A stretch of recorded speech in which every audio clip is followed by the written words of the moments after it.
Hey, Gabrielle. Hi, Kalani. Well, it's so wonderful to be here finally and be in real life together. It has been a while. That's right. Yeah. And you're stopping by the Kalani studios, playing koshi chimes and Playing tinka crochet tongs. chimes. Yeah, it's such a long journey for me. And, I mean, in 2020 we had the last Big NAMM show, and you Right. also saw our booth, and Beautiful booth. a lot of things have changed. And what is so amazing for me is that when I started to work with field tone, who does those beautiful tongue drums and monochords, and then Hokema, who does gorgeous kalimbas, koshi.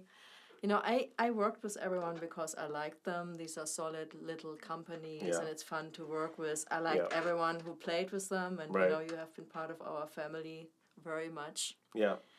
But, till 2020, I mean, the extent I would play an instrument was maybe like this, because I didn't see myself as a musician. Yeah.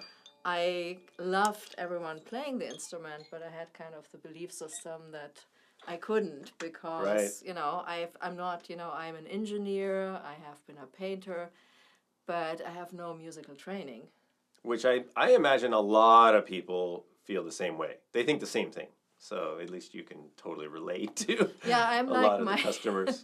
Yeah. Absolutely. I Yeah. mean, so many people also in the NAMM show. I mean, NAMM show draws a lot of different people. Right.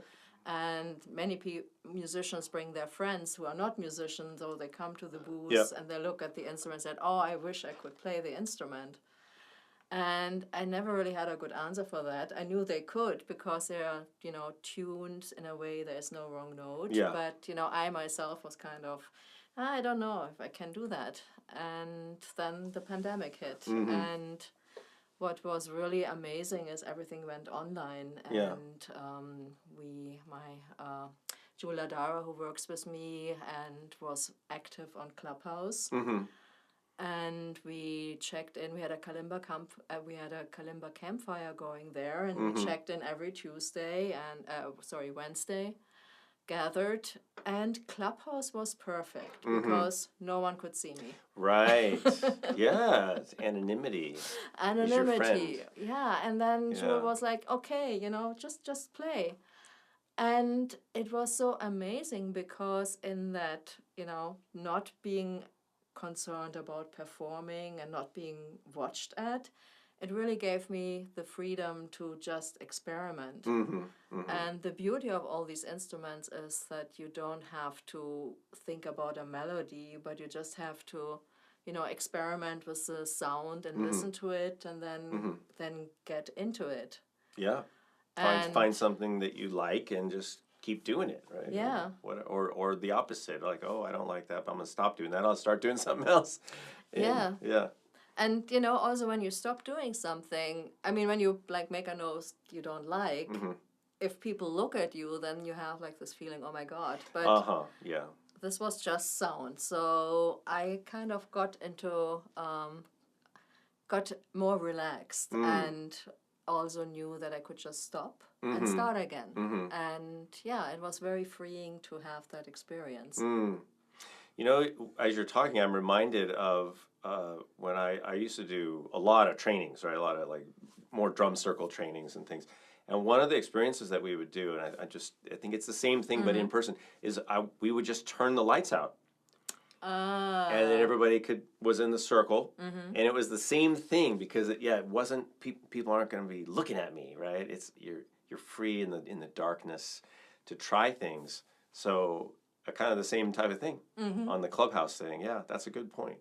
It's so great you're saying that because I think a lot of people have a little trepidation and fear, and it's it goes back to like whatever childhood or the way we were taught music and the way we were judged and all that stuff, peer pressure and all that. Yeah, and you the kind of the craziness that you think you have to be, you Right. want to start something and you have to be good at it. Right, so right. it's kind of doesn't come together. And how can you be good at something you haven't started yet, right?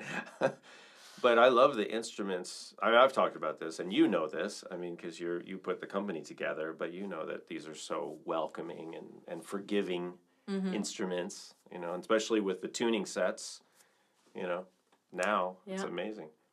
And what was great was on Clubhouse was, you know, my fellow musicians who were really like Brandon Blake, who was there, and Jewel. Yeah. You know, they would go on and they would play something and then also maybe had an off moment and then talk about it. Yeah, yeah. And it was so refreshing to hear, oh, okay, so he was in a groove and then that happened, so he stopped and he starts again. And then, you know, he would explain, oh, I got stuck and, you know, I just stepped back and then I started again. And it was a really beautiful education, and we did it every Wednesday for, you know, a long time, for the full time of the pandemic. I did drop into one of those, and it was such a nice vibe, and Brandon did such a great job too, hosting and just letting everybody know that it's okay, and we're all rooting for each other, and you can play, you can not play, you can do whatever you want. Yeah, that's so important. I think there is something to be said for a good, you know, facilitator, or teacher, or model, role model. Like it makes a big difference. Yeah. Right? Especially when they're vulnerable like that, and they're saying, "Oh yeah, I changed what I was doing, or I had to do this or that." You know, it's just nice to hear like we're all in the same boat. Yeah, and also to just learn a language to speak about music and about playing, because when you come from a place where you don't know the language, it's like, okay, what is it? A tone, a tempo, a rhythm? I stop, I start, you know, loud, listen, and it's like learning to speak that language. Yeah. You know, I love cookie dough. I love cookie dough. You know, these things that finally it went by. Oh, if I have, you know, words and stuff. Yeah. And then I can help myself with a rhythm. So I can talk. You need a tool like to have a tool like that. Because I don't, you know, all this 2-2-3 and whatever and offbeat and onbeat. I don't hear that, or I mean, I would need to study. But I can do like Holz Apfelkern, Holz Apfelkern. I learned that in school somewhere as a rhythm. I never understood why. So when he said, sometimes I like to dance, and I went, oh, Holz Apfelkern, that's a rhythm too. And that's a two against three. Yeah, yes, by the way. Yeah. I know it's a hard rhythm. That's why they had that word for it. But I couldn't. You know, if you would try to and then in between, then my brain goes, oh. Yeah. The nice thing about these instruments is that they do sort of translate to one another pretty well. You know, the movements. Just like That's just start true. general. That's like, true. okay, I just grab this thing, and now I can and hold this. also like you know, the same movement I can do with sticks on. I had like no idea how to play that, but I can also with those words. Right, exactly. Speak to the instrument. You have something you can apply. Yeah. And just have something open. You know, like people will often approach an instrument, right, and they'll immediately ask somebody, well, how do I play this? You know, how do I play it? What do I do? And it's nice to be able to say, just shake it. Here, listen to it. You know, here, just go like this. just start. You know, somewhere. You figure it out. Yeah. I like to say every instrument will teach you how to play it. You just have to listen, like you were saying earlier. Yeah. Listen, pay attention. Oh, I can do this. Oh, I can do that. Right? And you learn the language. You know, you get there.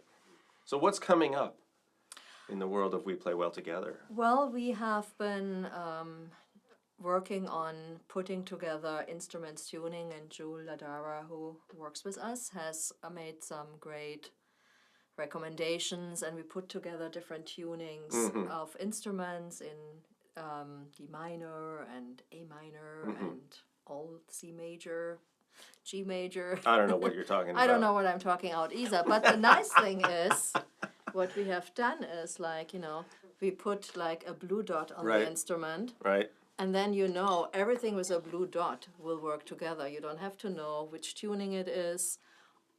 We have curated the sets and put them together by color.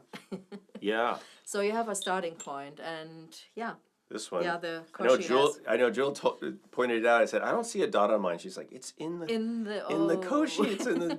It's right in the yes, and it is. Yeah. So color coding, which is handy. Yes, and you know, we have a lot of people. They maybe start with a koshi, and then they ask, what can I add to it? And here we have a B9 or B5, and Mm-hmm. and it is so easy to play.